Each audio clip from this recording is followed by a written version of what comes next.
آج برادر محترم ملک ارشد کوٹگلہ میرے یہاں المصطفیٰ اسلامک سینٹر تشریف لائے اور پھر باہر نکلے کسی کام کے لیے، تو یہاں کلمہ چوک پہ یہ خوبصورت منظر دیکھ کے میں نے ان سے سوال کیا کہ بڑا اچھا کام ہو رہا ہے، تو انہوں نے مجھے بتایا کہ یہ ہماری ڈی سی صاحبہ میڈم قرۃ العین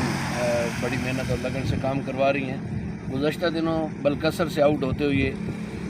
وہاں پہ جو خوبصورت مناظر تھے واقعی وہ بھی قابل تحسین ہیں، تاکہ دیگر اضلاع سے جب لوگ ہمارے ضلع میں انٹر ہونے لگیں تو انہیں محسوس ہو کہ یہاں پہ اچھے اور خوبصورت لوگ رہتے ہیں۔ یہ یقیناً اچھے آفیسر جو ہوتے ہیں اور اس بات کا خیال رکھتے ہیں کہ علاقے کو کیسے خوبصورت نظر آنا چاہیے، انہیں کی مرہون محنت ہے۔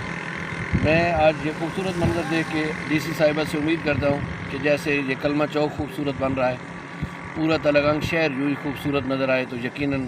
بے شمار دعائیں آپ کے حصے میں آئیں گی۔ اللہ تعالیٰ آپ کے جذبوں کو جلا نصیب فرمائے۔